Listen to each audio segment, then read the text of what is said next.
Hi, AJ Mahara here, keeping it real to help you heal. You gotta feel your fear and face your feelings, feel your fear, and do it anyway. Make the choice to get into healing and recovery and therapy. After a cluster B relationship of any type, adult, child, family of origin, sibling, favorite person, friend, boyfriend, girlfriend, husband, wife, the significant other relationships. But not excusing what happens for people with BPD at all, or the way that they hurt others. But they're not all the same, and they don't all do the same amount of damage to some as many do. But I think it's time that, unless you're new to this, people with codependency who are still in this game of needing the borderline, wanting the borderline, I still love that person. Do you realize what that really means? That you love an abuser. In more cases than not, the person with BPD will be abusive in one way or another. So you're loving an abuser. And do you think that's brand new in your life? For most people with codependency, because there was some intermittent reinforcement to abuse in your childhood. And it might not have been overt abuse. It might not have even been a malicious form of abuse. So if you have codependency and you're not in the beginning of this and you understand what's going on with people with BPD, especially untreated, or even if they've had treatment but like they were going to therapy but they weren't really working on it. So what do people with BPD need to do to heal and recover? Maybe they could start with DBT for a year or two, but DBT is not a recovery modality for BPD. Psychodynamic therapy is. So better, transference focused psychotherapy, the number one modality. Mentalized based treatment may be good too. Schema therapy. But DBT is not going to take people with BPD to the depths of finding out who they really are and to what is involved in BPD recovery. So that's what people with BPD need to do. What do people with codependency need to do? Why are so many people with codependency? You need to go no contact. You need to leave the relationship. Or if you were ghosted or cheated on, or what are you doing loving somebody who's hurting you? What is that in codependency? Because so many people are still there long after. Like if you're brand new to this, hey, that's different, right? You can't know what you don't know until you start to find out about it. But when you know better, you owe it to yourself to do better. How many people out there with codependency aren't doing better, even though they know better, because you're in denial, because you just don't want what is true to be true? That you have codependency, the person you're with has BPD, you're in a trauma bond. What are you going to do about it now? Because the answer isn't focusing on the borderline some more. The answer isn't running. Everybody says run from the borderline. But does anybody say run to therapy? Codependence, run to therapy. Run to do your family of origin, inner child, core woundedness healing work. Now, nobody says run to that, do they? Just run from the borderline. But where are you going to run to? The next one? Going to date right away? Going to date the next one right away? So many people are doing this over and over and over again. But I wanted to just really focus in this video and say, who are you still loving? If you're still loving the borderline who doesn't know who they are and who isn't who you thought they were, who are you loving? And by the way, how are you loving? Because except for what happened in your childhood, which you may not have any clue of right now, because people repress this stuff. So, whatever happened in your childhood taught you, in one way or another, some degree or other, some iteration or other. It's not the same for everybody with codependency. But it taught you that you had to pursue for love. That you had to do something, achieve something for like a crumb of attention. Or there was intermittent reinforcement. And this can happen because of circumstances with parents. Maybe it's you have a cluster B parent. Maybe you have a really codependent parent, really cluster B parent, two cluster B parents. Maybe you have decent parents, but like they're having issues. And they've had issues in your childhood and it wounded you and you're not sure what happened. So it's not always malicious, what I'm trying to say. But so, are you focusing on that yet? Are you getting into your own healing and recovery journey in therapy, which is the only way to do it? Can't do it by yourself. I'm speaking from lived experience now. I went through a whole lot of stuff, and I had to go to therapy like everybody else to deal with it. And the codependency as well. And then after I healed and recovered from BPD, when I had a couple of cluster B relationships, when I wasn't a cluster B, I'm not a cluster B anymore. That is very possible for people with BPD, and it's just such a tragedy that more people don't go the long haul in psychodynamic therapy specifically for BPD. There's a lot of different changes being made to that structurally, functionally, that can help a tremendous amount of people with BPD, but so many of them won't go and get the help.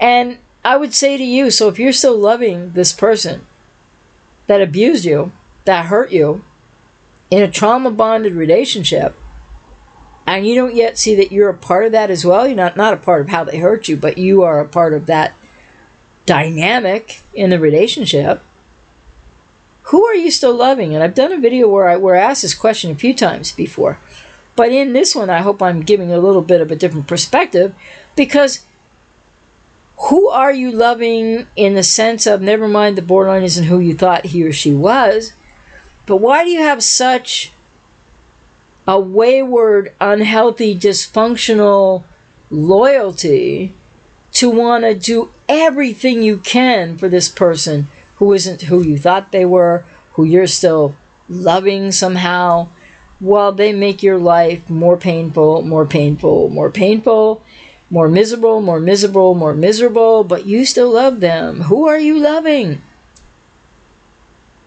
You know, it's been said out there, I've heard it somewhere, read it, that maybe codependents have fallen in love with themselves because the borderline idealized and mirrored you to you, because they don't have any identity. Well, that's interesting, and maybe it bears a little bit of thinking about for a second or two.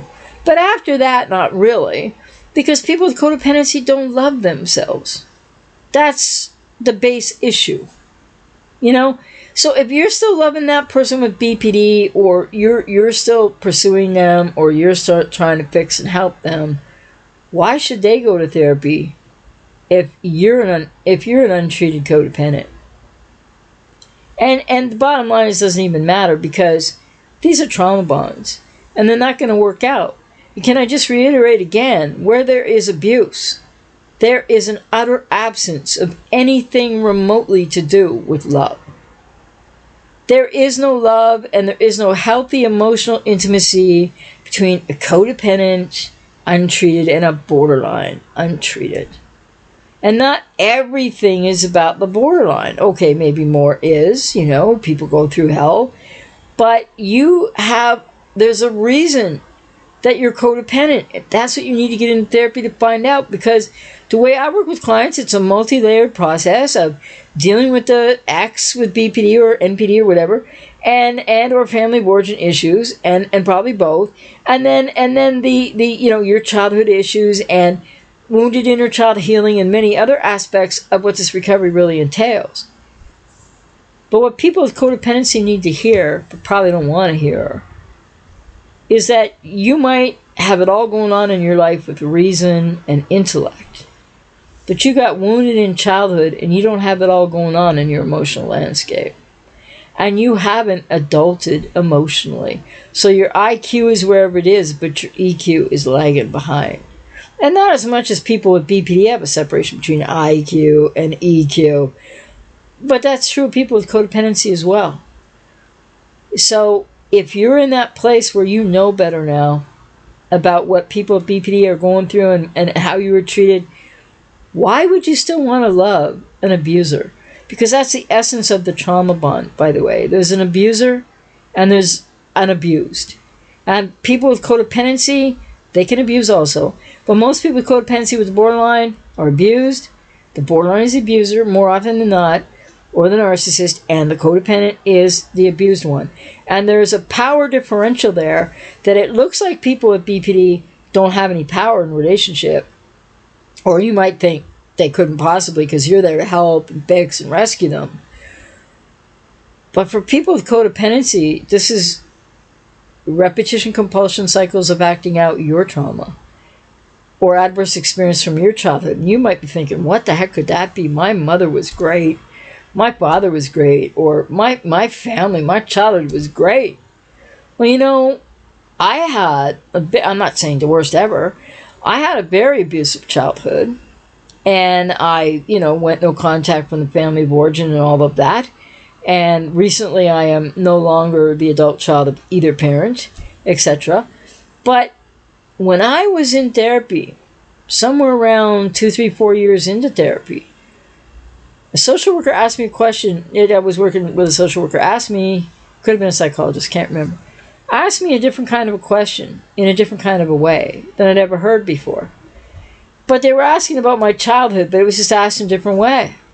And because I wasn't aware, because I had suppressed so much and repressed, the difference between suppressing and repressing, I'd done both, I said I had a great childhood. Nothing could have been further from the truth. I see clients, I've been working with clients for 31 years. I see clients who come to me, that's what they say too, I had a great childhood, till we start looking at it. Doesn't mean it has to be all horrible. Doesn't mean you're going to end up with the childhood that I had, because I knew a lot about it. But why would I answer a question like that when I was like 18 or 19, when I knew it wasn't true? Because I was trying to avoid what would come next, and I'd really have to deal with it, wouldn't I?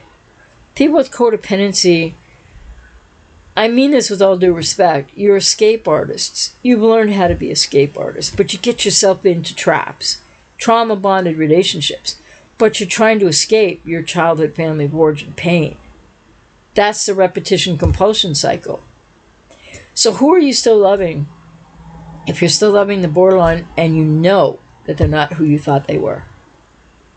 Because the answer to that question, to be really honest with you, you're not loving anybody. And more to the point, you're especially abandoning yourself. So there's no love for self. So you're not loving anybody else either.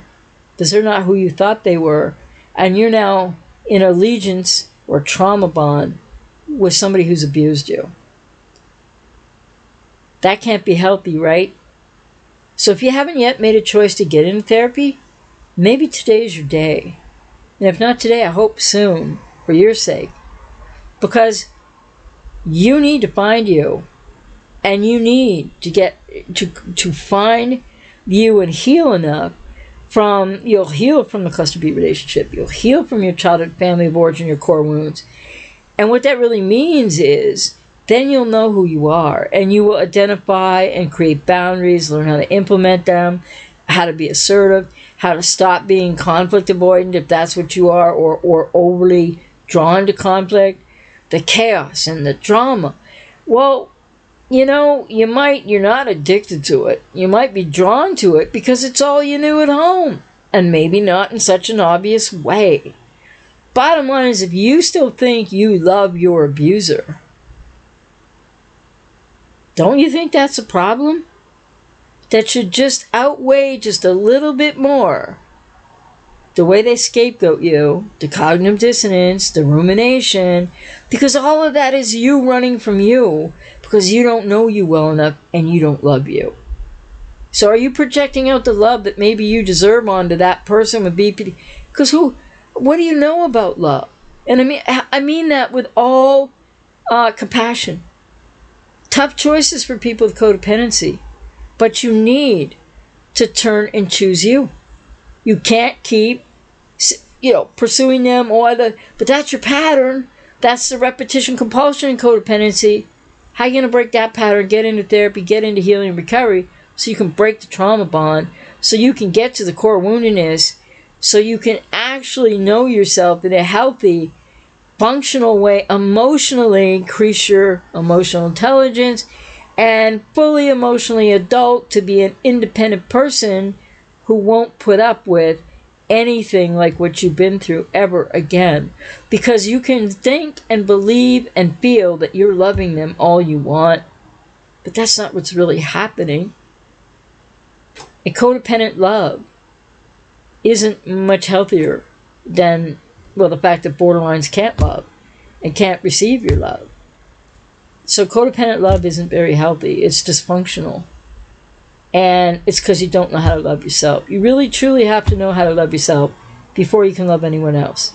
And why on earth have you found yourself in this predicament that you didn't choose, you didn't knowingly, loving an abuser and thinking that you got to have more of that abuser? You got to get him back.